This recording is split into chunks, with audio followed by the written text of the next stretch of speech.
My name is Neda Debassige Toeg, and I am a clinical pharmacist, and my company is Sweetgrass Pharmacy and Compounding. Compounding is the way that we actually make drugs, and we do that for a number of different reasons.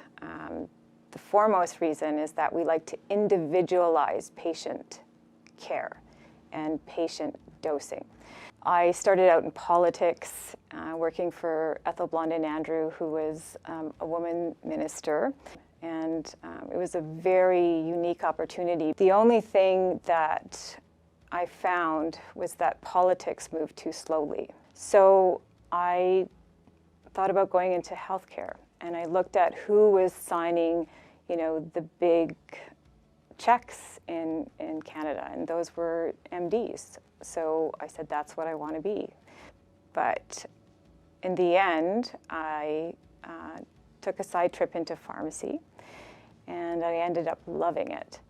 And because pharmacy is literally the type of healthcare that a patient can come in anytime and see a healthcare professional right there. And we're very approachable most of the time, and I built this place to be that kind of pharmacy. So Sweetgrass Pharmacy was basically an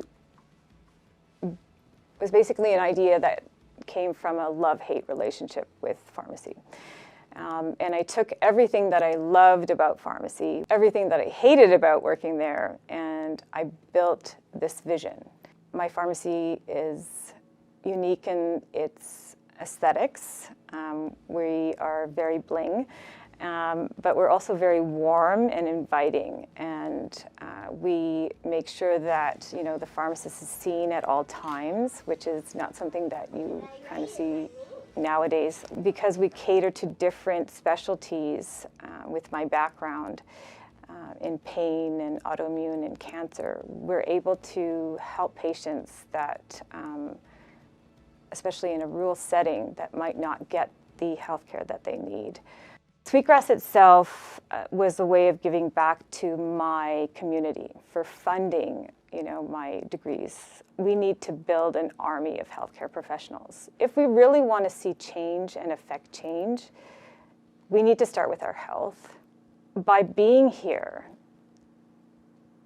I'm able to serve my community in twofold. I'm able to help with their health and wellness and work with physicians to improve that.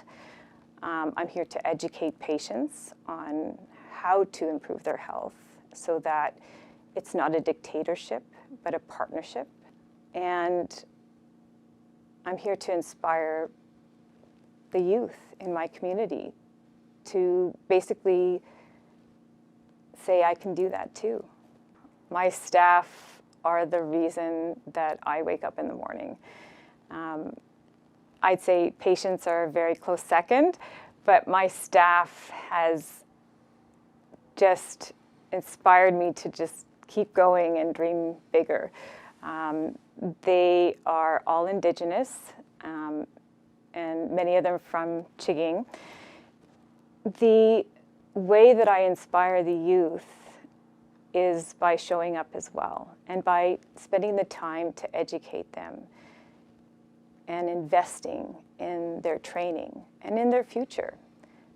There is a PCCA, which is a compounding company, week-long course that is very intensive, and that's usually made for other pharmacists or pharmacy technicians that have been in the field.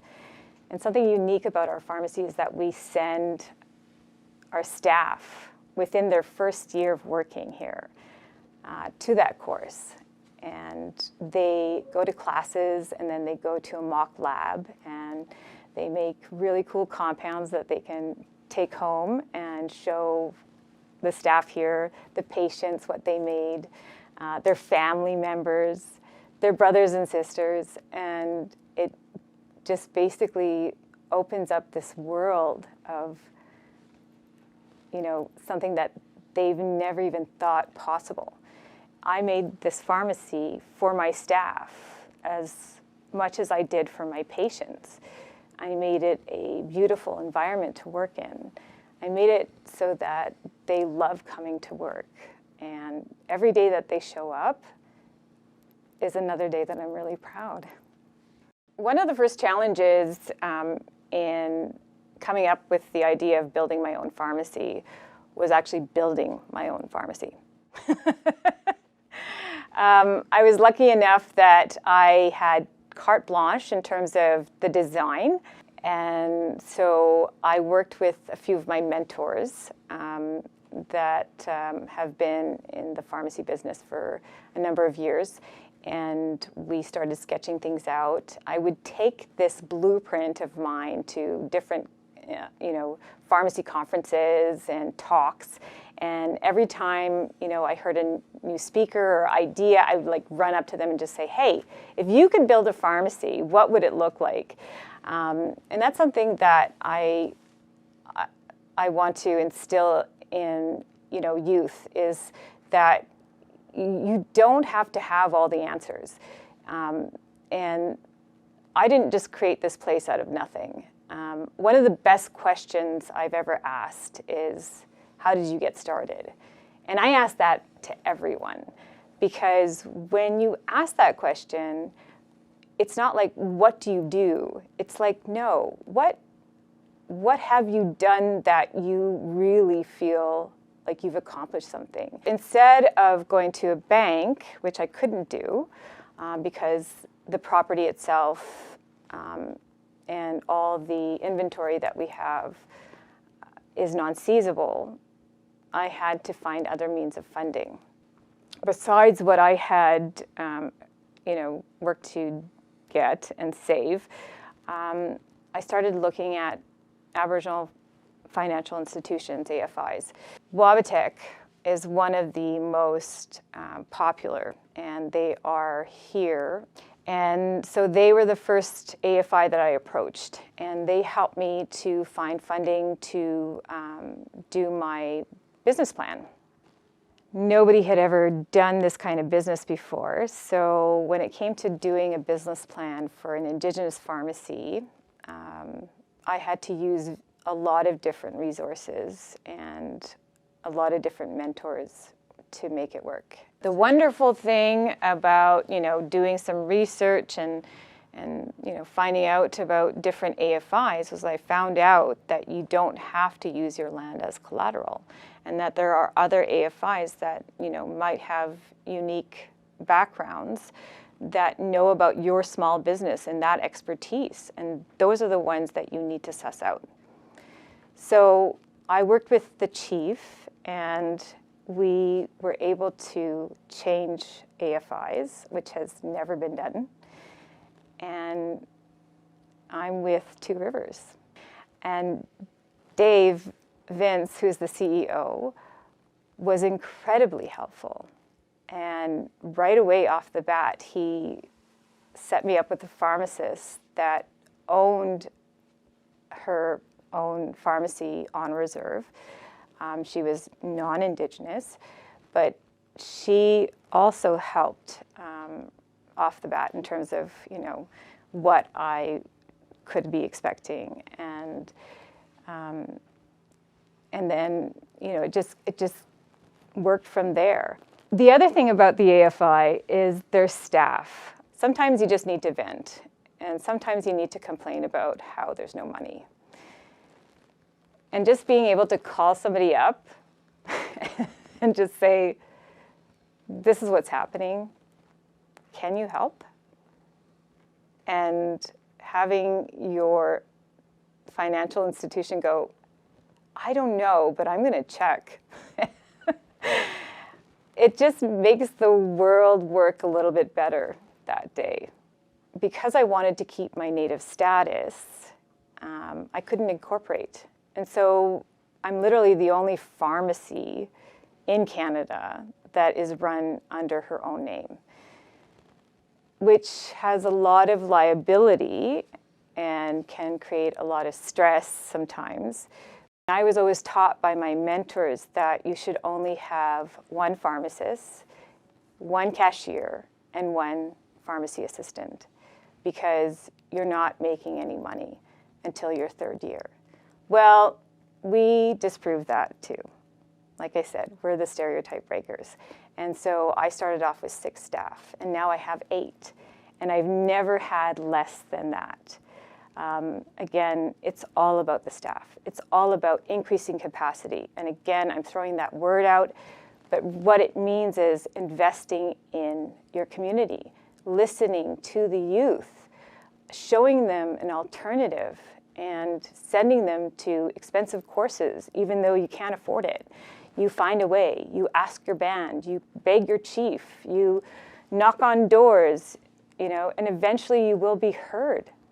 Because when they see them come back and they celebrate the fact that, things are changing, and their whole affect, their whole way of looking at themselves just starts to change. It's just amazing to see. I didn't always have the confidence I had. I didn't think I could do this by myself. Like literally, I'm by myself, okay? Usually you have partners, you have funders, you have, mentors that are right next door or, down the street. My mentors are, 9 hours away, and most of them are just as busy as I am as pharmacists. But you make it work, and to make it work, you need to not be afraid to ask for help. Stop hanging out with people that criticize your big dreams. Start hanging out with people that support you and challenge you to dream bigger. Look for mentors. Having a mentor, I used to think you would have to have that mentor for the rest of your life. It's not the case. You change, they change. You dream, and you dream bigger. Change your mentors like you change your dreams. Find experts to ask your questions to, and don't be afraid to ask for help. This is a hard thing to do. It's a scary thing to do, but in the end, it's absolutely worth it. Every time that I can pay my staff is a gift from the Creator. There is no way when you look at opening up a pharmacy, this kind of pharmacy in the middle of COVID, how we survived. My God, that is a gift.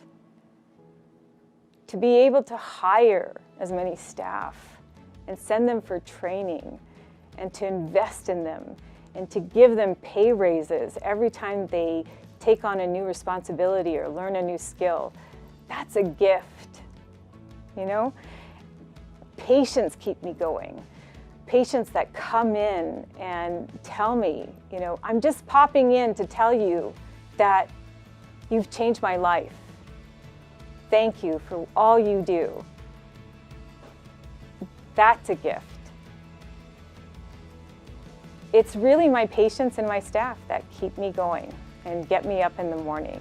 And I thank the Creator every day for this opportunity.